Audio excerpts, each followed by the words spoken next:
Partner अब तो पक्का हो गई कि माधुरी एजे बाड़ी, काहे से कि ये गुंडा लोग माधुरी के ऊपर भी हमला के ले रहे और आज हमनी से भिड़ गिले सा।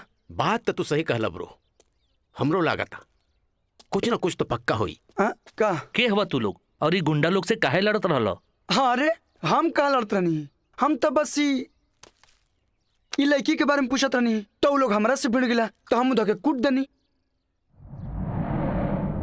काहे लड़की के बारे में पूछत रहलो? कैसे जाने लो? अब रउआ ई बात छोड़ी कि हम कैसे जानता नहीं, रउआ ई बताई कि रउआ ई लड़की की जानता नहीं का? हाँ अरे हम तो इनकर पूरा खानदान के जाने ली। आराम से गुरुजी, आराम से, पूरा खानदान के ना। हाँ। अभी तो सिर्फ यही लड़की का नाम पता बताओ बस। ये लड़की के नाम माधुरी हो। हाँ। अब पहले गोरखपुर में रहत रही। अब कहाँ बाड़ी? हाँ। पास में को गांव बा मुंडेरवा, राजा काशीनाथ सिंह के महल में रहली। हमके मिले के बा। काहे? बस ऐसा ही उ सही सलामत घरे पहुंच गेली कि ना?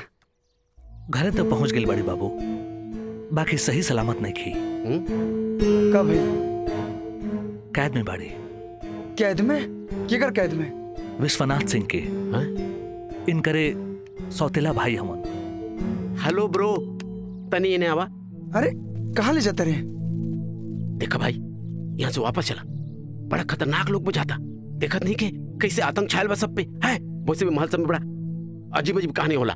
चलो वापस चला। बस हो गई, यही हिम्मत पे दूसरा के सिक्योरिटी के जिम्मा लेवेला। अरे ब्रो, ये बिजनेस मैटर ना, ये केहू के फैमिली मैटर बा। चलो वापस चला, हमरा खा लेवे के। सही कहा तेरा पार्टनर, ये बिजनेस मैटर ना, ये दिल के मैटर है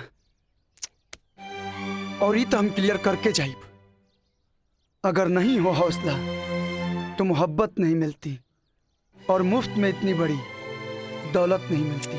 अगर हाँ तोहरा डर लगता तो तू जा, हम तो मिलिए के आई। हेलो कर दे लेना दोस्त, 1 मिनट में पराया।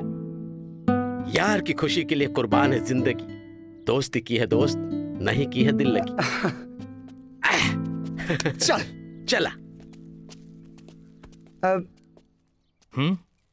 रउआ हमरा के इनके घर तक ले जा सके नहीं? बहुत मुश्किल बा। हाँ? काहे?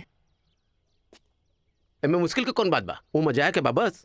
बाबू ए घर में जाए के अधिकार सिर्फ हमरे हो। हाँ? ओजा विश्वनाथ बाबू के आदमी के चारों ओर पहरा रहेला। मतलब कि रउआ जा सके नहीं? हाँ। और रिश्तेदार? रिश्तेदार? मामा। कौन मामा? अरे बैठी ना। कैसा मामा? मामा बैठो। अरे बैठिए मामा जी। सुमन बैठाओ।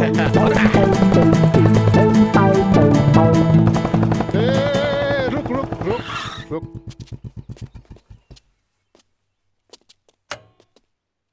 ये दोनों के बा? ये हमार भगिना हमन, आई भगिना के दोस्त। भागिना? हम तो इनका माई के कहियो देखबे ना कहनी है। अरे जब हम अपना माई के ना देखें तो तू कहाँ से देखबे? अरे तो पूछ रही हो तो मर लो क्या भाई? माई के याद दिला दिले। हाँ। पैदा लेते ही हमार बहन मर गई गए। पैदा लेते मर गई तो ये कहाँ से आ गई? इनके पैदा होते हमार माई मर गई। तोर माई मर गई। पैदा होते कर माई मर गई। कर माई मर गई कहाँ से? चुप रहा, माई बहन हो गई।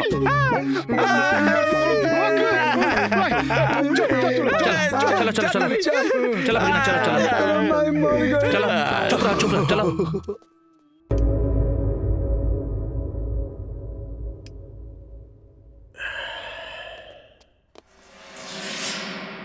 नमस्कार। हुकुम ये हमार ए जाना